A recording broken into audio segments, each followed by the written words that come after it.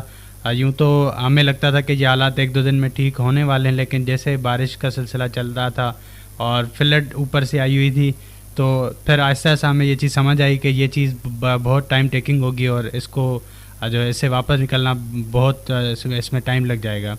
تو ہم نے یہ پلان کیا تھا، اس پلان کے ہم لوگ جو ہے یہ ڈیلی بیسس پہ جو فوڈ ڈرائیو ہے اس کو کنٹینیو رکھیں گے، لیکن ٹارگیٹ یہ ہوگا کہ ہم ان ایریاز میں جائیں گے جہاں پر لوگوں کو ایٹ لیسٹ کھانے پینے کی چیزوں کی بہت ضرورت ہے، اور ان کو ایک وقت کا ہی کھانا ہم لوگ ضرور پہنچائیں. اور کبھی کبھار ہم دوپہر کا کھانا لے کے جاتے تھے، کبھی رات کا کھانا لے کے جاتے تھے، تو جیسے پاسبلٹیز ہوتی تھی، اور آپس میں ڈونیشنز جو ہم دوست اکٹھے کرتے تھے، جیسے ہی ڈونیشنز ہو جاتی تھیں، اگر کسی دن نہیں بھی ہوتی تو رات کو 12-1 بجے تک پریشان ہوتے تھے کہ کل کی 2 دیگوں کے لیے 3 دیگوں کے لیے پیسے نہیں ہیں، کیا کرنا چاہیے. پھر لیٹ تک جاگ کے دوستوں کو میسج کرتے، سوشل میڈیا پہ ہم لوگ شیئر کرتے.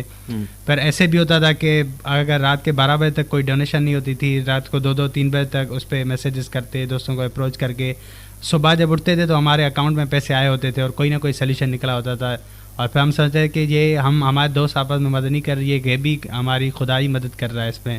اور پھر اگلے دن ہم اسی حوصلے سے پھر نکل جاتے تھے. اور اس وقت ہم نے ان صورتحال میں جو ایریاز کور کیے ہیں وہ زیادہ، اگر میں بتاؤں تو رورل ایریاز کو ہم نے ٹچ کیا ہے. لائک ہم شاہ حسین بائی پاس کا میں بتایا، وہاں پہ گئے، اور خیرپور کے اندر ہی جامری گوٹ گئے تھے ہم، وہاں پہ لوگ رہائش پذیر ہیں جو دور سے آئے ہوئے ہیں سیلاب کی وجہ سے. اس کے بعد ہم گئے تھے یوسی شادی شہید گئے تھے. اس کے بعد پنجرڈی سائڈ پہ لوگ گاؤں سے نکل کے سڑکوں پہ آئے ہوئے وہاں پہ گئے تھے. اور پریالو سائڈ پہ ہم گئے تھے گاؤں میں، پیرجو گوٹ سائڈ گئے تھے. اور ہماری چونکہ میری مختلف ایکٹیویٹیز میں مصروفیات کی وجہ سے بعض اوقات ہم دوستوں کا جو گروپ ہے ان کو ڈیوائڈ کرتے تھے کہ 3 دوست اس ایریا میں جائیں گے، 3 دوست اس ایریا میں جائیں گے. جیسے اگر ایک ایریا میں میڈیکل کیمپ پہ ہم 4 دوست کام کر رہے ہیں تو دوسرے جو 4 لوگ ہیں ہم وہ کھانے پینے کی چیزیں بانٹنے میں ان کو بھیج دیتے تھے. تو لکنگ فارورڈ کہ یہ مزید ہمارے ڈیلی بیسس پہ ہم اس کو روک نہیں رہے. یہ ابھی تیسرا ہفتہ چل رہا ہے، ابھی بھی ہمارے میڈیکل کیمپس ہم نے پچھلے ہی ہفتے سٹارٹ کی ہیں. باقی کھانے پینے کی جتنی بھی ہماری ڈرائیو ہے وہ ابھی بھی چل رہی ہے، اس کو روکا نہیں ہم نے. لیکن ایک جو نیٹ اینڈ کلین چیز رکھی ہے وہ یہی ہے کہ بس وہ کھانے کی چیزیں ہم انہی لوگوں تک پہنچا رہے ہیں جو متاثر ہیں، جن کو چاہیے. اور اس میں ایک چیز ہمیں فیس کرنی پڑتی ہے، وہ یہ کہ لوگ کہتے ہیں کہ آپ لوگ شہر میں جو بیٹھے ہوئے ہیں ان کو کھانا نہیں دیتے، آپ لوگ باہر چلے جاتے ہو. پھر ہمیں مجبوراً دوستوں کو سمجھانا پڑتا ہے کہ اگر خیرپور شہر کے اندر اگر اسکول میں کوئی متاثر رہتے ہیں نا، تو ان کی شہر والے بہت ساری ایسی کمیونٹیز ہیں جو جا کے ان کی مدد کرتے ہیں، گھر سے نکلتے ہیں، 2 روٹیاں لیں، چاول لیے، کچھ نہ کچھ ان کو دے دیتے ہیں. لیکن جو سڑکوں پہ لوگ بیٹھے ہوئے ہوتے ہیں، وہ باغات میں بیٹھے ہوتے ہیں، جنگلوں میں بیٹھے ہوتے ہیں، ان کو پتہ نہیں ان کے پاس کون لے کے جائے گا اتنا دور دور تک. تو ہمارا ٹارگیٹ یہ ہوتا ہے کہ ان لوگوں کو زیادہ اپروچ کریں، اور یہ سلسلہ ابھی تک جاری ہے. اور انشاءاللہ جب تک یہ حوصلہ ہے اور خدا ہماری یہ بھی مدد کر رہے ہیں، انشاءاللہ اس سلسلے کو جاری رکھیں گے جب تک یہ حالات ٹھیک نہیں ہوتے. اچھا، اس میں جو ہے ڈونرز بھی کچھ آپ کی ہیلپ کر رہے ہیں، آپ کو پیسے دے رہے ہیں، مختلف جو NGOز ہیں وہ مدد کر رہی ہیں آپ کی، یا ڈسٹرکٹ گورنمنٹ بھی آپ کی مدد کر رہی ہے اس سلسلے میں؟ سر اس میں نہ ڈسٹرکٹ گورنمنٹ سے ہمارا کوئی کولابریشن ان چیزوں میں، نہ کسی NGO کے ساتھ ہماری کوئی کولابریشن ہے یا ایسوسیشن ان کے ساتھ. یہ ہم جو انیشیٹو ہم نے لیا تھا وہ آپس میں ہمارے جو فلانتھراپسٹ دوست ہیں ہمارے، یا ہمارے روٹری کے جو ممبرس ہیں ان کے ساتھ ہم نے مل کے یہ انیشیٹو لیا تھا. اور وہ انڈیویجول بیسس پہ اگر ہم کہیں تو یہ آسان الفاظ میں ہوگا کہ ہم ذاتی طور پر آپس میں دوست مل کے یہ جو ہے فنڈس آپس میں اکٹھے کرتے ہیں. کیونکہ ایک سماجی کارکن ہونے کے ناطے اور رضاکار ہونے کے ناطے ہم لوگ ہمیشہ کام کر رہے ہیں، اور اس فیلڈ میں ہمیں کوئی 6واں سال چل رہا ہے. تو پورے پاکستان کے اندر ہمارے رضاکاروں کے ساتھ ہمارے کانٹیکٹس ہیں، دوست ہیں. تو جو ایریا متاثر نہیں ہے وہاں پہ جب ان کو پتہ چلتا ہے تو وہ کبھی کبھار وہ دوست یاد کرتے ہیں کہ آپ لوگوں کے یہاں یہ صورتحال ہے، ہم آپ کو ڈونیٹ کرنا چاہتے ہیں، آپ لوگ کوئی بھی مدد چاہیے تو ہم حاضر ہیں. اور بڑی بات یہ تھی کہ ایک دن رات کے 12:30 بجے میں گھر پہ بیٹھا ہوا تھا، بارش ہو رہی تھی، اور اچانک سے ایک انجان نمبر تھا، جو ان نون نمبر تھا، میرے پاس سیو نہیں تھا، اس کی کال آئی اور کہنے لگے راحیل سے بات ہو سکتی ہے. میں نے کہا جی کوئی خاتون تھی؟ میں نے کہا جی ہو سکتی ہے. تو میں نے کہا ہمیں پتہ چلا ہے کہ خیرپور سائڈ پہ بہت فلڈ آئے ہو اور بارش کی وجہ سے آپ کا پورا شہر بہت متاثر ہوا ہے، سندھ میں خاص طور پر. تو میں نے کہا جی ہاں یہ تو بالکل سچ ہے، آپ نے نیوز دیکھی ہوگی. تو وہ خاتون کہنے لگیں کہ میں آپ لوگوں کی مدد کرنا چاہتی ہوں فائنینشلی، کیا آپ لوگ مجھ سے مدد لیں گے اور وہ جو متاثر لوگ ہیں ان تک آپ پہنچائیں؟ تو اس ٹائم پہ ہم پریشان ہو گئے تھے کہ 12:30 بجے ایک پی ٹی سیل کے نمبر سے کال آتی ہے, یہ کیسے لوگ ہیں, کتنا دل رکھتے ہیں, ایک دور بیٹھے ہوئے ہیں, نمبر بھی کوئی سندھ کا نہیں تھا, آؤٹ آف سندھ کا نمبر تھا, اور وہ لوگ وہاں سے ہیلپ کرنا چاہ رہے تھے. ان کے دل میں بھی ایک جو ہے وہ فیلنگ تھی کہ یار یہ لوگ متاثر ہیں, ان کی کسی نہ کسی طریقے سے مدد کرنی چاہیے. باقی ادارہ اگر آسان افراد میں چاہے تو کسی ادارے کے ساتھ ایسوسیشن نہیں ہے جو ہمیں فنڈس دیتا ہو, یا ڈسٹرکٹ کے ساتھ کولابریشن نہیں ہے, نہ کسی پولیٹیکل پارٹی کے ساتھ ہماری کولابریشن ہے. بس جو ہمارے سماجی کارکن ہیں وہ آپس میں ہی ہم لوگ کوشش کر رہے ہیں, اور یہ سلسلہ بہت اچھا چل رہا ہے ماشاء اللہ.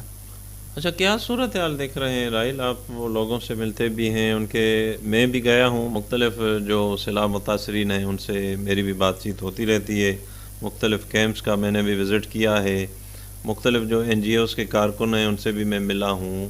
تو آپ کیا سمجھتے ہیں حالات میں نے جو برسات متاثرین کے دیکھے وہ بڑے تکلیف دہ تھے, تو کیا آپ تو گاؤں کی طرف بھی گئے ہیں, گاؤں کے حالات کیسے دیکھے ہیں؟ ابھی تک برسات کا جو پانی ہے اکثر میں نے گاؤں دیکھے ہوئے ہیں وہ بھرے پڑے ہیں ابھی تک پانی سے. آپ کی کیا جو ہے سمجھتے ہیں کہ کتنے عرصے میں یہ پانی نکل جائے گا؟ ان کا کہنا یہی تھا کہ ہمیں کسی امداد کی ضرورت نہیں ہے, ہمیں کسی چیز کی ضرورت نہیں ہے, بس حکومت سے ہم گزارش یہی کرتے ہیں کہ ہمارے جو گاؤں میں پانی آیا ہوا ہے وہ پانی نکال کے دیں, اپنے گھروں میں واپس چلے جائیں گے. تو آپ کا کیا آپ کی پرسپشن ہے کہ کتنے عرصے میں یہ ان کا پانی نکل جائے گا, یا آپ کی کچھ ایسی ذمہ داران سے بات ہوئی ہو؟ سر سب سے پہلے یہاں پہ ایک میں اپنی ذاتی بات جو شیئر کرنا چاہوں گا. بارش کی وجہ سے میرے گھر میں چونکہ ایک پرسنل میں نے لائبریری روم سپریٹ کیا ہوا ہے, اگر میرے گیسٹ بھی آتے ہیں تو میں ان کو بٹھا دیتا ہوں وہاں پہ, اور وہ میرے گھر کا ایک ایسا کمرہ ہے جہاں پہ سندھی, اردو اور انگریزی ادب کے مختلف کتابوں سے ڈیلی میری گفتگو ہوتی ہے. اور بارش کے دوران وہ کمرہ بالکل بھیگ چکا تھا, وہ تمام شیلڈز جو نیشنل اور انٹرنیشنل اداروں نے دی تھی, کتابیں ساری بھیگ چکی تھی. دل تو جیسے میں نے پہلے ہی چاہ رہا ہے کہ کافی آپ سے باتیں کرنے تھی, پھر کبھی موقع ملا تو آپ سے اس حوالے سے بات ہوگی. آپ کی ماشاءاللہ مختلف فیلڈز ہیں, وہ موٹیویشنل اسپیکر کے حوالے سے بھی کافی علاقوں میں آپ گئے ہیں, سیمینارز آپ نے اٹینڈ کیے ہیں, لیکن ہمارے سلسلے کا محدود ہونے کی وجہ سے آخر میں چاہوں گا کہ اس وقت جو نوجوان آپ کی آواز سن رہے ہیں ان کو کوئی آپ پیغام دینا چاہیں. سب سے پہلے پورے پاکستان کے نوجوان جو اس وقت ہمیں سن رہے ہیں ان سب کا بہت شکریہ. ریڈیو پاکستان خیرپور کے اس اسٹوڈیو سے گزارش کرنا چاہوں گا کہ اگر آپ کے قریبی کہیں پہ بھی سیلاب یا بارش سے لوگ متاثر ہوئے ہیں, آپ اپنے حصے سے, آپ اپنی حیثیت کے مطابق اگر ان لوگوں کی کوئی مدد کر سکتے ہیں, مالی طور پر, ٹیکنیکل طور پر, جس بھی قسم کی ان کی مدد کر سکتے ہیں آپ لوگ ان کی مدد کریں. اگر ان کی مالی مدد نہیں کر سکتے تو آپ اپنی زندگی میں سے, اپنے دن میں سے صرف 1 گھنٹہ نکالیں اور ان لوگوں کے پاس جا کے بیٹھیں, ان کے ساتھ باتیں کریں اور کوشش کریں کہ ان کو کسی نہ کسی طریقے سے انٹرٹین رکھیں تاکہ ان کو ذہنی سکون ملے اور ذہنی طور پر وہ خوش رہیں. اور انشاءاللہ اللہ تعالیٰ سے بھی یہی دعا ہے کہ ان حالات سے ہم جلدی جو ہے ریکور ہو جائیں گے انشاءاللہ. آمین. بڑا خوبصورت پیغام راحیل آپ کا. آپ نے ریڈیو پاکستان خیرپور کو ٹائم دیا, اسٹوڈیو میں آپ تشریف لائے, آپ کا بہت شکریہ.